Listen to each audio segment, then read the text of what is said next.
নিয়তি কখনোই কারোর সাথে পক্ষপাত করে না, প্রত্যেককে জীবনদান দেয়, সমান সুযোগ প্রদান করে। এটা সেই ব্যক্তির উপরে নির্ভর করে যে সে কিভাবে তার থেকে লাভবান হয়ে উঠবে। তার নির্বাচনের উপর নির্ভর করে, তার দৃষ্টিভঙ্গির উপর নির্ভর করে যে সে কতটা ধনাত্মক বা কতটা নেতিবাচক। দুই ধরনের মানুষ হন। এমন কিছু মানুষ হন যারা প্রত্যেক পরিস্থিতি, প্রত্যেক সমস্যা এবং বিপদে সুযোগ খুঁজে বের করেন। আর কিছু এমন মানুষ রয়েছেন যারা যে কোনো সুযোগে কোথাও না কোথাও থেকে একটা সমস্যা খুঁজে বের করেন। এবার আপনি কি চান? আপনি সুযোগ চান, তাহলে সুযোগ পাবেন। আপনি সমস্যা পেতে চান, সমস্যা তো আপনি চাইলেই খুঁজে পাবেন। চয়ন আপনারই, যে আপনি কতটা ধনাত্মক থাকতে চান, কতটা নেতিবাচক থাকতে চান। ধনাত্মক থাকুন, জীবনে সব কিছু সম্ভব হবে। আসুন আর আমার সাথে ভালোবেসে বলুন রাধা রাধা।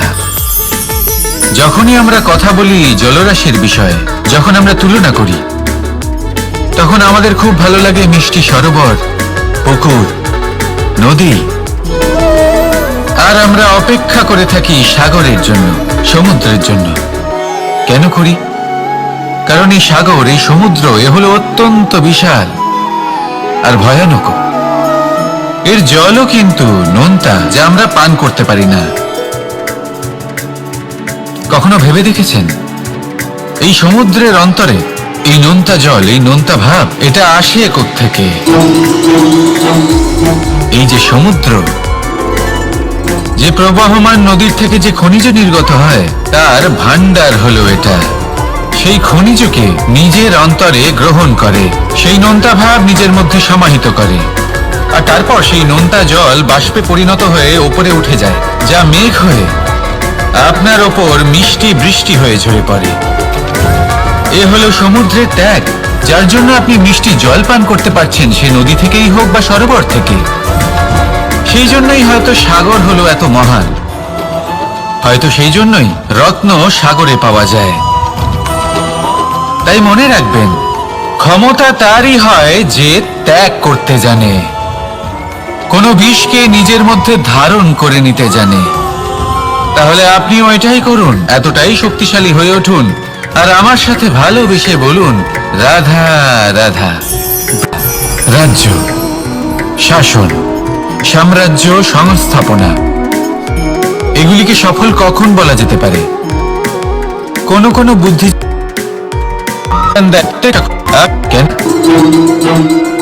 এই যে সমুদ্র, যে প্রবাহমান নদীর থেকে যে খনিজ নির্গত হয়, তার ভান্ডার হলো এটা। সেই খনিজকে নিজের অন্তরে গ্রহণ করে, সেই নোনতা ভাব নিজের মধ্যে সমাহিত করে, আর তারপর সেই নোনতা জল বাষ্পে পরিণত হয়ে উপরে উঠে যায়, যা মেঘ হয়ে আপনার ওপর মিষ্টি বৃষ্টি হয়ে ঝরে পড়ে। এ হলো সমুদ্রের ত্যাগ, যার জন্য আপনি মিষ্টি জল পান করতে পারছেন, সে নদী থেকেই হোক বা সরোবর থেকে। সেই জন্যই হয়তো সাগর হলো এত মহান, হয়তো সেই জন্যই রত্ন সাগরে পাওয়া যায়। তাই মনে রাখবেন, ক্ষমতা তারই হয় যে ত্যাগ করতে জানে, কোনো বিষকে নিজের মধ্যে ধারণ করে নিতে জানে। তাহলে আপনিও এটাই করুন, এতটাই শক্তিশালী হয়ে উঠুন, আর আমার সাথে ভালোবেসে বলুন রাধা রাধা।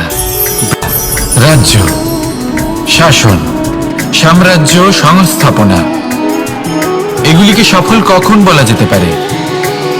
কোন কোন বুদ্ধিজীবী বলেন তখন, যখন চারিদিকে শান্তি থাকে, কারোর মনে কোনো প্রশ্ন থাকবে না, শঙ্কা থাকবে না। কিন্তু আমার মনে হয় এটা অনুচিত।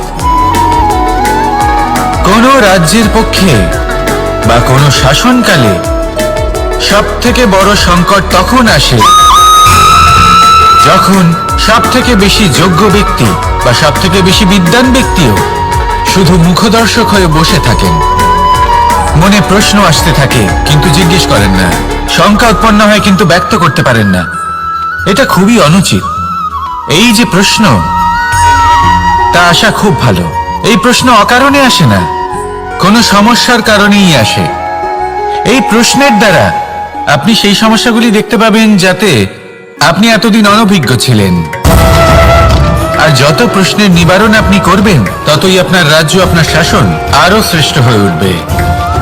এই প্রশ্ন, এই শঙ্কা, এগুলো আপনাকে সমাধানের চূড়াতে অবশ্যই নিয়ে যাবে। সেই জন্য না প্রশ্ন করা অনুচিত, আর না শঙ্কা ব্যক্ত করা অনুচিত, আর না তিনি মূর্খ যিনি প্রশ্ন করেন, শঙ্কা ব্যক্ত করেন। তাই এনাদের কখনো দূরে করে দেবেন না, এনাদের নিজস্ব মতামত রাখতে দিন। যখন সবাই মিলে একমত হবেন তখন নিশ্চিত রূপে বলা যায় যে এই রাজ্য, এই শাসন, এই সংস্থাপনা সাফল্যের শিখরে রয়েছে। তাহলে আসুন আর আমার সাথে ভালোবেসে বলুন, রাধা রাধা। কোনো প্রাণী, মানুষ অত্যন্ত চঞ্চল হয়, একদম জলের মতো। জলও অত্যন্ত চঞ্চল, অত্যন্ত উৎসুক। জল সবসময় উৎসুক হয়ে থাকে আকাশের কাছে যাবার জন্য। সেই জন্য সে নিজেকে জ্বালায়, বাষ্প হয়, আর আকাশে পৌঁছে মেঘে সমাহিত হয়ে যায়। তারপর সেই জল উৎসাহিত হয়ে থাকে যে ও কবে বৃষ্টির ধারা হয়ে মাটিতে ঝরে পড়বে। প্রখর বায়ুর বেগ সহ্য করে, তারপর মাটিতে ঝরে পড়ে। এটা জল কিভাবে করতে পারে? তার উত্তর হলো এটাই যে জল যাত্রার উদ্দেশ্য আর মাহাত্ম্য বুঝতে পারে। আর সত্যি বলতে এই যাত্রা কিন্তু অত্যন্ত গুরুত্বপূর্ণ। দুর্ভাগ্যজনক বিষয় হলো এটাই যে মানুষ, তার নিজেরও একটা যাত্রা থাকে, কিন্তু সে তার মাহাত্ম্য, তার উদ্দেশ্য বুঝতেই পারে না। সে শুধু ব্যস্ত হয়ে থাকে লক্ষ্য প্রাপ্তির দিকে। কিন্তু জীবনের যে আসল সুখ রয়েছে তা এই যাত্রার মধ্যেই লুকিয়ে রয়েছে। সেই জন্য এই যাত্রা যাপন করতে শিখে নিন, এর আনন্দ উপভোগ করতে শিখে নিন। কারণ যে ব্যক্তি এই যাত্রায় আনন্দ নিতে শিখে যান, আনন্দ উপভোগ করতে শিখে যান, সে নিজের লক্ষ্যে নিশ্চিত রূপে পৌঁছে যান।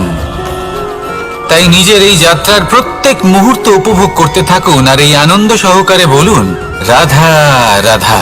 বৃষ্টির ফোঁটা কত ছোট, কিন্তু সাগর কত বড়। হিমখণ্ড কত ছোট, হিমালয় কত বড়। কত পার্থক্য আছে দেখুন। দশরথ পুত্র রাম আর শ্রীরাম। দেখুন, একটা ফোঁটা একসাথে মিলিত হয়ে তখন এই বিশাল সাগর তৈরি হয়। সকল হিমখণ্ড যখন একসাথে মিলিত হয় তখন এই বিশাল মহান হিমালয় গঠিত হয়। সেইভাবেই একটা ছোট্ট বনবাস দিয়ে শুরু হয়েছিল একটা যাত্রা, রাম থেকে শ্রীরাম হবার পথে, মর্যাদা পুরুষোত্তম হবার জন্য। কিন্তু এর থেকে আপনি কি শিখলেন? বিন্দু আসলে মহান নয়, মহান হলো সাগর। হিমখণ্ড মহান নয়, মহান হলো হিমালয়। অর্থাৎ কোনো মহান কাজ করার জন্য বা মহান হবার জন্য আপনাকে আরম্ভ করতে হবে ছোট থেকে। একটা অত্যন্ত সরল কিন্তু একটা গুরুত্বপূর্ণ কথা আমি আপনাকে বলতে চাই। দেখুন, আরম্ভ করার জন্য প্রথমেই আপনার মহান হবার কোনো প্রয়োজন নেই। কিন্তু হ্যাঁ, মহান হবার জন্য প্রথমে আরম্ভ করা অত্যন্ত প্রয়োজনীয়। আপনি যদি শুরুই না করেন তাহলে কখনো মহান হতেই পারবেন না। প্রকৃত নিষ্ঠা দ্বারা আরম্ভ করুন। আপনার পদক্ষেপ, আপনার কর্ম যতই ক্ষুদ্র হোক না কেন, তা করতে থাকুন, নিরন্তর চেষ্টা করতে থাকুন। তারপর দেখবেন এই যে মহানুভবতা নিজে পথ চলে আপনার কাছে আসবে। তাই আপনি এটাই করুন আর আমার সাথে ভালোবেসে বলুন, রাধা রাধা। প্রেম, এই প্রেম আসলে কি? বেশিরভাগ মানুষই বুঝতে পারেন না, কিন্তু এটাতে তাদের কোনো দোষ নেই, কারণ তাদের কাছে প্রয়োজনীয় জ্ঞানই নেই। এবার প্রেমের বিষয়ে আজ আমি একটা ছোট্ট কথা বলতে চাই। আপনি দেখবেন কিছু মানুষ যখন কাউকে ভালোবাসেন তখন তাদের মনে হয় সেই ব্যক্তির ওপর ওনার অধিকার রয়েছে। এবার সেই অধিকারের বোধে ফেঁসে গিয়ে নিজেই ক্রুদ্ধ হয়ে বসেন যে ও আমার কথা মনে করলো না, ওর স্মৃতিতে আমার কোনো স্থান নেই, ও আমার সাথে কথাই বলতে ভুলে গেছে, ইত্যাদি ইত্যাদি। অনেক কারণ হতে পারে। আমি আপনাকে একটা প্রশ্ন করি, এই যে স্মৃতিগুলি, এটাই কি ভালোবাসা? কখনোই নয়। প্রেম তো হলো সেই আবেগ, সেই বোধ যা এক সুগন্ধিত ফুলের মতো আপনার জীবনকে, আপনার মনকে আনন্দিত করবে, প্রসন্নতার দ্বারা ভরিয়ে তুলবে।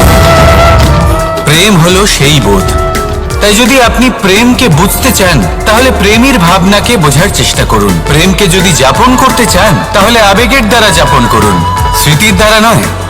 স্মৃতির কি আছে? আজ আছে, পরবর্তীকালে নাও থাকতে পারে। সময়ের সাথে এই স্মৃতি ফিকে হয়ে যেতে পারে, কিন্তু এই আবেগ তা চিরকাল মনের মাঝে থেকে যায়। তাই আসুন আর আমার সাথে ভালোবেসে বলুন, রাধা রাধা। কখনো এটা ভেবে দেখেছেন, কোনো বিশেষ স্থানে বা বিশেষ পরিস্থিতিতে সবথেকে বেশি গুরুত্বপূর্ণ কি হতে পারে? যদি শরীরের কথা বলি, তাহলে সবথেকে বেশি গুরুত্বপূর্ণ হলো মস্তিষ্ক আর মন। যদি ব্যবসার কথা বলি, তাহলে সবথেকে গুরুত্বপূর্ণ হলো ধন। রাজ্যের বিষয়ে কথা বললে সবথেকে গুরুত্বপূর্ণ হলো রাজা। আর সমাজের কথা যদি বলি, তাহলে সবথেকে গুরুত্বপূর্ণ হলো আমাদের গুরু। এবার এই সব গুরুত্বপূর্ণ এই কারণ এদের হাতেই সব থাকে। দেখুন, হয় এরা আমাদের উত্থানের পথে নিয়ে যেতে পারে, অথবা আমাদের পতনের দিকে নিয়ে যেতে পারে। এবার যদি কোনো অসামান্য রাজা হন, যিনি কিনা সত্যবাদী, যিনি একজন ভালো রাজা, তাহলে তিনি সেই দেশকে, সেই রাজ্যকে বিকাশের পথে নিয়ে যাবেন, আর নয়তো অন্ধকারের পথে নিয়ে যাবেন। যদি এবার গুরুর কথা বলা হয়, তাহলে জেনে রাখুন, গুরু যদি শ্রেষ্ঠ হন, তাহলে সংস্কৃতির সর্বশ্রেষ্ঠ স্তরে উনি এই সমাজকে নিয়ে যাবেন। যদি গুরু পাখণ্ডী হন, লোভী হন, লালসাগ্রস্ত হন, তাহলে এই সমাজেও এই পাখণ্ডতা, এই লোভ, এই লালসাই প্রকাশিত হবে। ঠিক এইভাবেই জীবনে, মানুষের জীবনে প্রেমেরও এক গুরুত্বপূর্ণ স্থান রয়েছে। যদি মানুষের মনে প্রেম থাকে, তাহলে ধরে নিন সে জীবিত রয়েছে, আর যদি না থাকে, তাহলে সে মৃতই প্রায়। যদি রাধা কৃষ্ণের বিষয়ে কথা বলি, বলবো কৃষ্ণের জীবনে যদি রাধা থাকে, তাহলেই কৃষ্ণ হলো কৃষ্ণ। আর যদি রাধা না থাকে, তাহলে কৃষ্ণ হলো যে কোনো পশুরই সমান। আসলে পশু থেকে মানুষ হওয়ার এই যে যাত্রা, এর আধার হলো প্রেম। এই প্রেমকে মনে জাগ্রত করে রাখুন, আর আমার সাথে ভালোবেসে বলুন, রাধা রাধা। জীবন, এই জীবন আসলে কি? এ হলো জন্ম থেকে মৃত্যু পর্যন্ত এই সময়। কিছু মানুষ এটা বলে থাকেন যে এই যে নিঃশ্বাস নিচ্ছি, এই হলো জীবন। আর প্রত্যেক ব্যক্তি, প্রত্যেক প্রাণী, তাদের নিঃশ্বাস নির্ধারিত থাকে, নির্দিষ্ট হয়ে থাকে। তাকে সেই নির্ধারিত নিঃশ্বাস নিতেই হয়, তারপর তিনি মৃত্যু লাভ করেন। কিন্তু এটা কি সত্যি? সত্যি কি মনুষ্য জীবন এই নিঃশ্বাসের উপর নির্ধারিত থাকে? এই নিঃশ্বাসের গণনাই কি মনুষ্য জীবনের অস্তিত্ব? কখনোই নয়। মনুষ্য জীবন শুধু কিছু নিঃশ্বাস নয় যা একদিন থেমে যাবে। মনুষ্য জীবন হলো সেই নিঃশ্বাসের মধ্যেকার সেই সময় যা দেখে অন্য কারোর নিঃশ্বাস স্তব্ধ হয়ে যেতে পারে।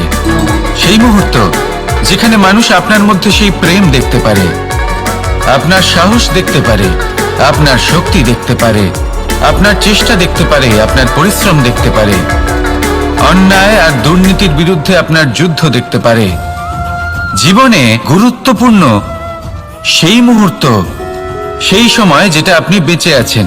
সেই সময়ে আপনি এই সংসারের অন্য ব্যক্তিদের জীবন বাঁচার একটা দিশা দেখাতে পারেন, একটা প্রেরণা যোগাতে পারেন, শক্তি দিতে পারেন, আশা দিতে পারেন।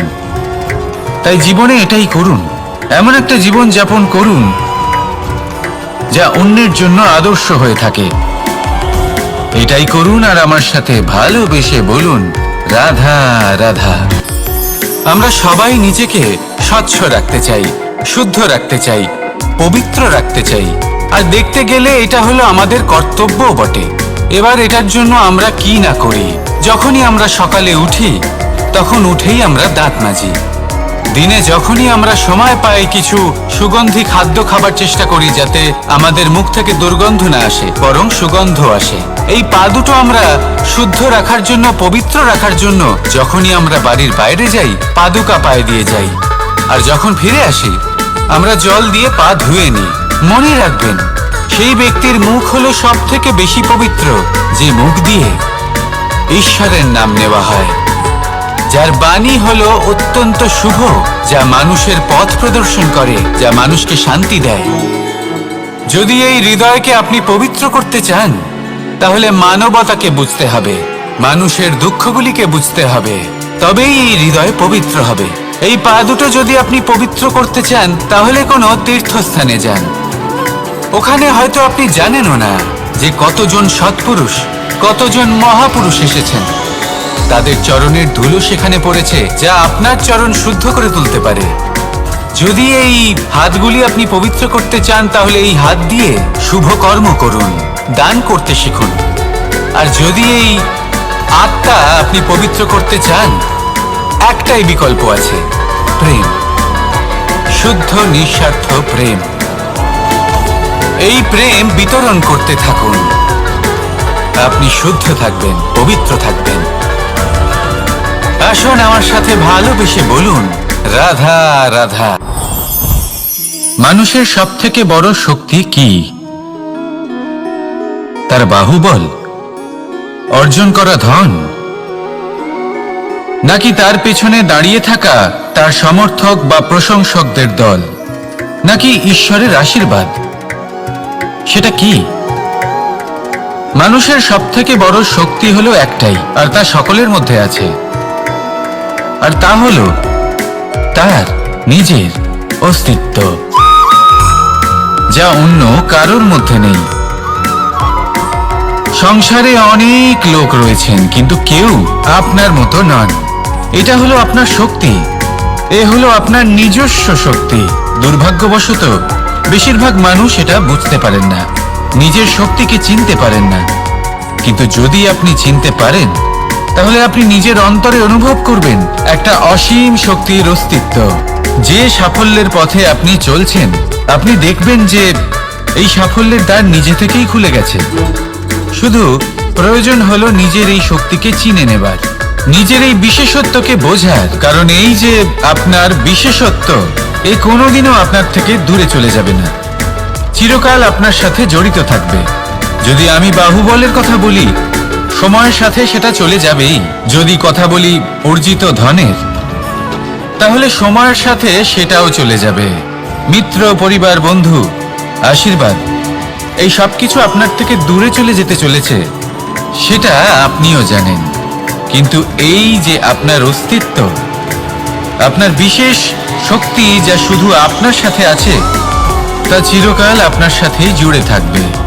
দরকার হলো শুধুমাত্র এটা চিনে নেওয়ার, নিজের উপর বিশ্বাস রাখার, আর জীবনে এগিয়ে চলার।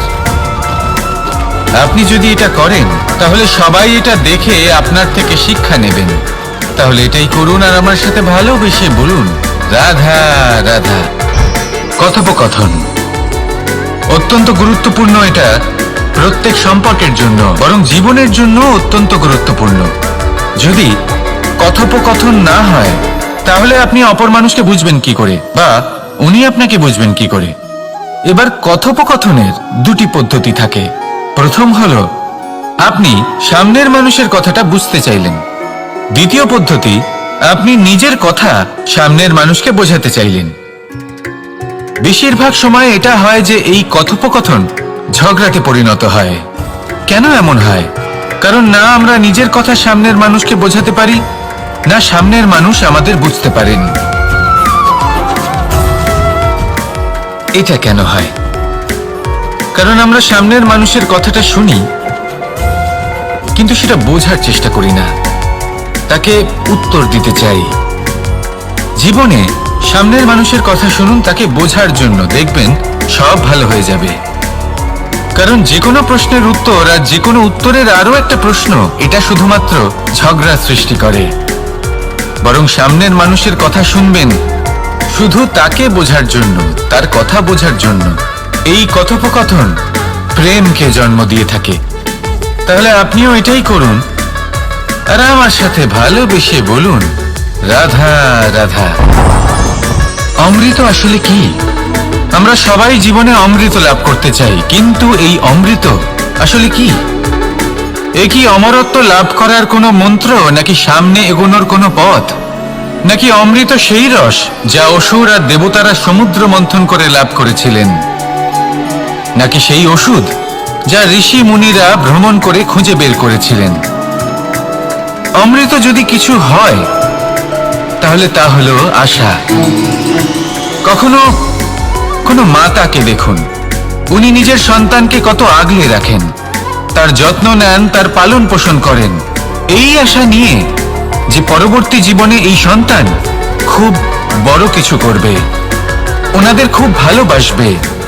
এবার আগামী দিনে কি হতে চলেছে তা আমরা জানি না, পর মুহূর্তে কি হতে চলেছে তা আমরা জানি না, আগামী মুহূর্তে আপনি জীবিত থাকবেন কিনা সেটাও আমরা জানি না। কিন্তু আমরা অনেক বছরের পরিকল্পনা বানিয়ে ফেলি, সেটা অবশ্য মন্দ নয়। দেখুন, জীবন যাপন করার এই আশা, এটাই ভবিষ্যতের আধার হতে পারে। তাই এই আশা হলো গুরুত্বপূর্ণ, তাই একে নিজের সাথেই রাখুন। কথায় আছে যে ব্যক্তি নিরাশ হয়ে পড়েন, যার মধ্যে কোনো আশা বাকি থাকে না, তিনি হয়তো বেঁচে আছেন কিন্তু একটা মৃত জীবন যাপন করছেন। তাই এই আশার সঙ্গ কখনো ত্যাগ করবেন না, একে চিরকাল নিজের সাথেই রাখুন। জীবন আনন্দময় হয়ে উঠবে, আর এই হৃদয় তা ভালোবেসে বলবে, রাধা রাধা। কখনো কখনো এমন হয়, আমরা আমাদের বাড়ির উঠোনে বীজ বপন করি, আর তা বিকশিত হয় একটা সুন্দর বৃক্ষে। তার শাখাগুলি প্রতিবেশীর বাড়ি পর্যন্ত পৌঁছয়, ফলের বর্ষণ প্রতিবেশীর বাড়িতেও হয়ে থাকে। আর আমরা ভাবি গাছ আমরা উৎপন্ন করব আর ফল খাবেন আপনারা। এই কেমন কথা হলো? আপনাকে এই কথা বুঝতে হবে যে এসব হলো ভৌতিক বস্তু, সাংসারিক বস্তু। কখনো নিজের বাড়ির বাগানে ভালোবাসার গাছ বপন করে দেখুন, তার শাখাও প্রতিবেশীর বাড়ি পর্যন্ত পৌঁছবে, ফলের বর্ষণ সেখানেও হবে। কিন্তু সেই ফল চাইতে আপনাকে যেতে হবে না, সেই ফল দ্বিগুণ মাত্রায় আবার আপনার কাছেই ফিরে আসবে। তাই নিজের বাড়িতে আর নিজের মনে ভালোবাসার গাছ উৎপন্ন করুন। এই জীবন প্রসন্ন হয়ে বলবে, রাধা রাধা। আমাদের জীবন হলো একটা উপবনের মতো, যেখানে কাঁটাও আছে আবার ফুলও আছে। আর যদি আপনি ফুল লাভ করতে চান তাহলে কাঁটার সংস্পর্শে তো আপনাকে আসতেই হবে। এটাই জীবনের সত্য। আমাদের জীবনে, আমাদের পরিবারে, আমাদের সমাজে দেখবেন ভিন্ন ভিন্ন ধরনের মানুষ আছে। কেউ আছেন দুর্জন, কেউ সজ্জন, কেউ শত্রু হন তো কেউ মিত্র। যদি আপনি দুর্জনদের কাছে যান তাহলে শুধুই কষ্ট পাবেন, যদি আপনি শত্রুর কাছে যান তাহলে ঝামেলায় জড়িয়ে পড়বেন। তার চেয়ে ভালো আপনি সজ্জনদের কাছে যান, আনন্দ এবং জ্ঞান লাভ করবেন। নিজের মিত্রদের কাছে যান, আপনি সাহস লাভ করবেন। আরো একটা কথা বলি, এই জীবন এত বড়ও নয় যে আপনি প্রত্যেক সমস্যায় প্রত্যেক মানুষের সাথে ঝামেলায় জড়াবেন। শুধু যার সাথে আপনার মনের মিল হবে তাকে প্রণাম করুন, আর যার সাথে মনের মিল হবে না তাকে দূর থেকে প্রণাম করুন। কিন্তু মনের মধ্যে থেকে প্রেমের বোধ কোথাও যেতে দেবেন না, কারণ এই ভালোবাসাই শেষ মুহূর্তে আপনার উচিত পথ প্রদর্শন করবে। তাই এই ভালোবাসাকে মনে জাগ্রত রাখুন, আর এই ভালোবাসার সাথেই বলুন, রাধা রাধা। কখনো আপনি কোনো গোয়াল দেখেছেন? অধিক মাত্রায় গোবর পড়ে থাকে, আর ওখানে এক ধরনের পোকা দেখতে পাওয়া যায়, যাকে গুবরে পোকা বলা হয়। এরা কি করে? সারাদিন সেই গোবরেই বাস করে। সেই গোবরকে গোল আকৃতি প্রদান করে নিজের বাসার দিকে নিয়ে যাওয়ার চেষ্টা করে। অনেক পরিশ্রম করার পরে সেই গোবরের টুকরোগুলো নিজের বাসার দিকে নিয়ে যায়, আর বুঝতে পারে ওর বাসা তো খুবই ছোট, আর এই গোবরের টুকরো তো অত্যন্ত বড়, এ তো বাসাতে প্রবেশ করতেই পারবে না। তাও চেষ্টা করতে থাকে, শেষ পর্যন্ত অসফল হয় আর সেই পোকা একাই বাসাতে ঢুকে যায়। এরকম মানুষের সাথেও হয়ে থাকে। সমস্ত জীবন মানুষ ধন, স্বর্ণ, সুখ স্বাচ্ছন্দ্য এই সব কিছু অর্জন করতে ব্যস্ত থাকে। আর যখন সময় আসে এই সংসারকে ত্যাগ করে চলে যাওয়ার, তখন সে বুঝতে পারে যে এই সব কিছু তো আমি নিজের সাথে নিয়ে যেতেই পারবো না। মনে দুঃখ নিয়ে সংসার থেকে বিদায় নেয় সে। তার বদলে যদি মানুষ কোনো নির্ধন ব্যক্তিকে সাহায্য করে দেয়, কোনো দুঃখী ব্যক্তিকে হাসাতে চেষ্টা করে, তাহলে মনে সন্তোষ নিয়ে সংসার ত্যাগ করতে পারে। এই জীবনে ধন, স্বর্ণ, সুখ স্বাচ্ছন্দ্য অতি আবশ্যক, কিন্তু এগুলোই বাস্তব সম্পত্তি নয়। তাহলে কি এই বাস্তব সম্পত্তি, সেটা বুঝতে শিখুন আর আমার সাথে ভালোবেসে বলুন, রাধা রাধা। আপনার থেকে বড়, আপনার থেকে মহান হলেন সেই গুরু। এটা কি আবশ্যক যে সেই গুরু কোনো ব্যক্তিই হবেন? কখনোই নয়। গুরু হলেন একটা তত্ত্ব, গুরু হলেন একটা শক্তি। গুরু একজন ব্যক্তি হলে শুধুই একজনই হতেন, কিন্তু তা নয়। গুরু হলেন একটা অনুভূতি, গুরু হলেন শ্রদ্ধা। গুরু তিনি যিনি আপনার ব্যক্তিত্বের পরিচালক হন। গুরু তিনি যিনি আপনার ব্যক্তিত্বের নির্মাতা হন। আপনি কখন, কোথায়, কোন স্থানে, কি রূপে গুরু লাভ করবেন আর কি শিক্ষা লাভ করবেন তা নির্ভর করছে আপনার মানসিকতার উপর, যে আপনি সকলকে কিভাবে আপন করে নিতে পারেন।